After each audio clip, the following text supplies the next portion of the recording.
સ્વાગત છે તમારું મારી ગુજરાતી રસોઈ ટિપ્સ ચેનલમાં। તો આજે આપણે બનાવીશું ડુંગળીનો નવો નાસ્તો। તો મારી રીતે આ ડુંગળીનો નાસ્તો તમે ઘરે એકવાર જરૂરથી ટ્રાય કરજો।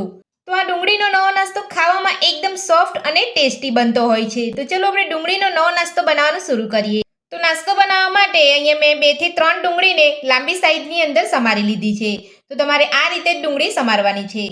તો સૌથી પહેલા આપણે ડુંગળીને સાઈડ ઉપર રાખીશું અને નાસ્તાનો લોટ બાંધી લઈશું। તો નાસ્તાનો લોટ બાંધવા માટે મેં અહીંયા એક બાઉલ લીધો છે। તો બાઉલની અંદર આપણે એક મોટી વાટકી જેટલો ઘઉંનો લોટ ઉમેરીશું। તો આ નાસ્તો ખાવામાં એકદમ હેલ્ધી હોય છે। આપણે અહીંયા મેંદાના લોટનો ઉપયોગ નથી કરી રહ્યા, આપણે અહીંયા ઘઉંના લોટનો જ ઉપયોગ કરી રહ્યા છે। તો એક બાઉલની અંદર ઘઉંનો લોટ ઉમેર્યા પછી એક મોટી ચમચી જેટલું તેલ ઉમેરીશું। સાથે જ સ્વાદ પ્રમાણે મીઠું ઉમેરીશું। બધું સરસ મિક્સ કરી લઈશું। તો તેલ અને મીઠું ઉમેર્યા પછી આપણે બધું સરસ અહીંયા મિક્સ કરી લીધું છે। તો હવે આપણે તેની અંદર થોડું થોડું પાણી ઉમેરતા જઈ અને આપણે મીડિયમ કડક લોટ બાંધી લઈશું। તો આ નાસ્તો ખાવામાં તો એકદમ સુપર ટેસ્ટી લાગતો હોય છે અને ખૂબ જ ઓછી મહેનતની અંદર આ નાસ્તો બની જતો હોય છે। તો થોડું થોડું પાણી ઉમેરતા જઈ અને આપણે અહીંયા લોટ બાંધી લઈશું। થોડું થોડું પાણી ઉમેરતા જઈ અને આપણે અહીંયા મીડિયમ કડક લોટ બાંધી લીધો છે। તો હવે આપણે લોટ ઉપર થોડું તેલ લગાવી લઈશું। તો આપણે અહીંયા લોટ ઉપર તેલ થોડું લગાવી લીધું છે। તો હવે આપણે તેને ઢાંકીને સાઈડ પર રહેવા દઈશું અને નાસ્તામાં ભરવાનો મસાલો બનાવીશું। તો નાસ્તાની અંદર ભરવાનો મસાલો બનાવવા માટે મેં ગેસ ઉપર એક પેન રાખ્યું છે। તો પેનની અંદર આપણે અહીંયા એક મોટી ચમચી જેટલું તેલ ઉમેરીશું। તો આ નાસ્તામાં તેલનો ઉપયોગ પણ ખૂબ ઓછો થતો હોય છે। તો હવે આપણે તેલને ગરમ થવા દઈશું। તો તેલ આપણું અહીંયા ગરમ થઈ ગયું છે। તો હવે આપણે તેની અંદર નાની અડધી ચમચી રાઈ ઉમેરીશું। સાથે જ નાની અડધી ચમચી જીરું ઉમેરીશું। ઝીણા સમારેલા લીલા મરચાં ઉમેરીશું। મીઠા લીમડાના પાન ઉમેરીશું। બધું સરસ મિક્સ કરી લઈશું। લાંબી સાઈઝમાં કટ કરેલી ડુંગળી ઉમેરીશું। બધું સરસ મિક્સ કરી લઈશું અને ડુંગળીને આપણે સરસ સાતળી લઈશું। તો ડુંગળીને આપણે અહીંયા ઓવરકુક નથી કરવાની, આ રીતે મિક્સ કરતા જઈએ અને આપણે ડુંગળીને અહીંયા સરસ સાતળી લઈશું।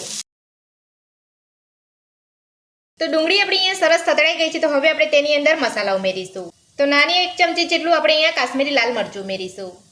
સાથે નાની અડધી ચમચી ધાણા જીરું પાવડર ઉમેરીશું। નાની અડધી ચમચી હળદર પાવડર ઉમેરીશું। નાની અડધી ચમચી જેટલો ચાટ મસાલો ઉમેરીશું। ચાટ મસાલાની જગ્યા પર તમે આમચૂર પાવડરનો ઉપયોગ પણ કરી શકો છો। સાથે સ્વાદ પ્રમાણે મીઠું ઉમેરીશું। તો આપણે લોટ બાંધતી વખતે મીઠું ઉમેર્યું હતું એટલે આપણે અહીંયા મસાલાની અંદર ધ્યાનપૂર્વક મીઠું ઉમેરવાનું છે। બધું સરસ મિક્સ કરી લઈશું।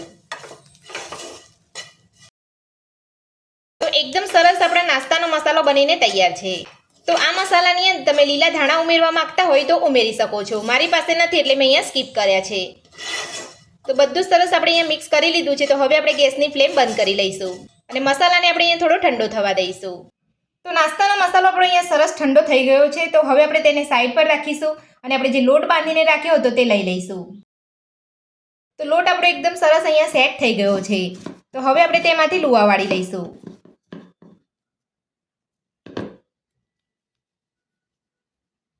તો આ રીતના આપણે અહીંયા મીડિયમ સાઈઝના લુવા વાળી લઈશું।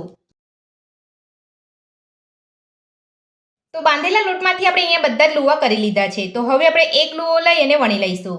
તો પાટલા ઉપર થોડું તેલ લગાવી લઈશું। આપણે અહીંયા કોરા લોટનો ઉપયોગ નથી કરવાનો, કારણ કે આપણે અહીંયા લુવાને વધારે નથી વણવાનો। તો આ રીતે આપણે હલકા હાથે વણવાનો છે।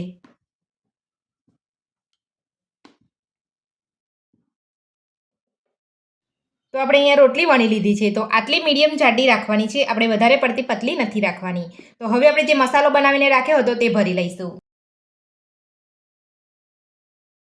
તો રોટલીની અંદર આપણે અહીંયા મસાલો ભરી લીધો છે। તો આપણે બધી જ બાજુથી કવર કરી લઈશું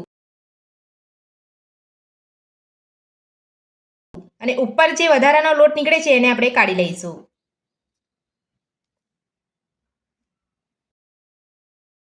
તો આ રીતે આપણે દબાવી અને લોક કરી લઈશું। તો આપણો મસાલો અહીંયા બહાર ના નીકળી જાય। આ રીતે દબાવી અને આપણે મસાલો ફેલાવી લઈશું। તો આ રીતે આપણે રોટલી બનાવીને બધો જ નાસ્તો ભરી લઈશું। તો રોટલી વણી અને આપણે બધો જ મસાલો અહીંયા ભરી લીધો છે। તો આ રીતનો નાસ્તો આપણે બનાવવાનો છે। તો હવે આપણે નાસ્તાને કૂક કરવા માટે અહીંયા એક કાણાવાળી ડીશને તેલથી ગ્રીસ કરી લઈશું। તો ડીશને આપણે તેલથી ગ્રીસ કરીને બધો જ નાસ્તો આપણે લઈ લીધો છે। તો હવે આપણે નાસ્તાને કૂક કરીશું। તો નાસ્તાને કૂક કરવા માટે મેં અહીંયા કુકરની અંદર પાણી ગરમ કરવા મૂકી દીધું છે અને તમે જોઈ શકો છો પાણી પણ એકદમ સરસ ગરમ થઈ ગયું છે. તો હવે આપણે નાસ્તાની ડીશને લઈ અને નાસ્તાને કૂક કરી લઈશું. તો હવે આપણે કુકરનું ઢાંકણ ઢાંકી અને નાસ્તાને 8 થી 10 મિનિટ માટે ગેસની ફૂલ ફ્લેમ પર કૂક થવા દઈશું. તો નાસ્તાને ઢાંકી અહીંયા 10 મિનિટ જેટલો સમય થઈ ગયો છે. તો હવે આપણે ચેક કરી લઈશું. તો તમે જોઈ શકો છો આપણો નાસ્તો એકદમ સરસ ફૂલ્યો છે અને નાસ્તો એકદમ સરસ અહીંયા કૂક પણ થઈ ગયો છે. તો હવે આપણે ગેસની ફ્લેમ બંધ કરી અને ડીશને કાઢી લઈશું. તો નાસ્તાની ડીશને આપણે અહીંયા કાઢી લીધી છે. તો હવે આપણે નાસ્તાને ઠંડો થવા દઈશું. તો નાસ્તો આપણો અહીંયા સરસ ઠંડો થઈ ગયો છે. તો હવે આપણે નાસ્તાને સેલો ફ્રાય કરીશું. તો નાસ્તાને સેલો ફ્રાય કરવા માટે મેં અહીંયા ગેસ ઉપર એક પેન રાખ્યું છે. તો પેનની અંદર આપણે 2 ચમચી જેટલું તેલ ઉમેરીશું.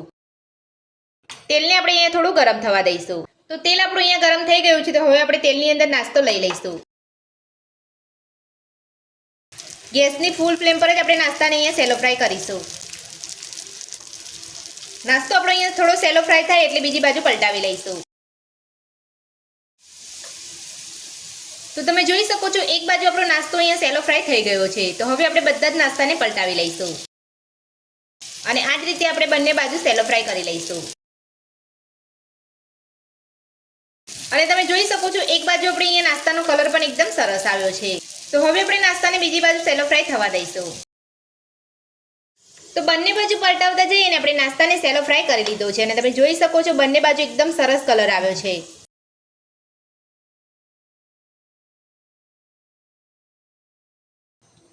તો હવે આપણે બધા નાસ્તાને કાઢી લઈશું અને એક ડીશની અંદર સર્વ કરી લઈશું. તો તમે જોઈ શકો છો આપણે ડુંગળીનો સોફ્ટ અને ટેસ્ટી નાસ્તો બનીને તૈયાર છે. તો આ ડુંગળીનો નવો નાસ્તો બનાવવાનું મારી આ રીતે એકવાર ઘરે જરૂરથી ટ્રાય કરજો. એકદમ ટેસ્ટી નાસ્તો બનીને તૈયાર થશે. તો આ ડુંગળીનો નવો નાસ્તો બનાવવાની રીત તમને મારી કેવી લાગી મને કોમેન્ટ બોક્સમાં કોમેન્ટ કરીને જરૂરથી જણાવજો. આજની રેસીપી પસંદ આવી તો વિડીયોને લાઈક કરજો, ચેનલને સબસ્ક્રાઇબ કરજો, તમારા મિત્રોને જરૂરથી શેર કરજો. Thank you.